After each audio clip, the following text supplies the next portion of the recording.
Mama, handina kukukanganwai mama, ndiriko. Kwandiri ndiriko, dambudziko hakuna chiriko. Nguva yareba ndichizama, asi zvinondigozhera sezama mama. Kupfuma ishungu, ndinenge ndoti ichanaya ndozongoona kumabvazuva wati tsare murarabungu. Makasakura mukazunza penyu, shungu dzangu kuti mufare muchiri mupenyu mama. Matanga makavesa moto mukati mwana dzidza, asi ndiri kubata muramba namaoko sandikutsvedza.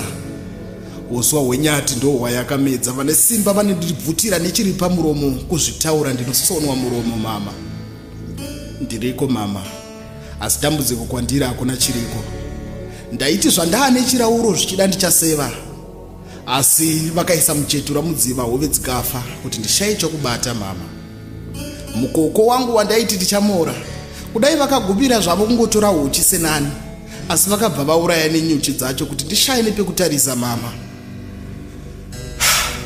Mama, kugara kwose kwandaiti ndiri kushanda, pandakazoziva kuti ndiri kushandiswa ndatopedzera miseve kumakunguvo, izvezvi njiva dzakanditarisa asi museve hapachina mama. Mama, handina kukukanganwai, ndiriko. Dambudziko kwandiri hakuna chiriko. Ndakambotanga ndichinhonga svosve nomuromo, asi yezvino svosve ndoro hakutondinhonga muromo mama. Ndinobvutigwa nechiri pamuromo, ndinozogwa mafuta pamuromo ndonzi ndiye akaidya. Mama, kunyunyuta kwenyu ijambwa muupenyu, handina chondobata muupenyu chipenyu mama zvenyu. Ndinotodawo kupinda, asi ngetani dzakakiya ndo dzinondipedza simba mama. Mama, pazvichaita mama muchaona zvandichaita. Zvinhu zvose zvinotora nguva mama, asi yangu nguva haisi yatora nguva here iyi mama. Mama, kumira pamutsetse izvozvi vanotambura, pachinzi pauya zvinhu zvevanotambura, zvinonzi bvai tiri kuda vanotambura. Asi vanondikweretesa mari pamutsetse vanotambura vanenge vakamira mama.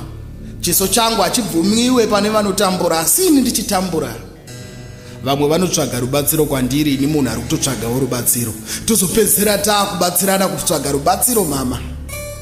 Mama, kunonoka hazvirevi kuti zvaramba. Ndicharamba ndakashira.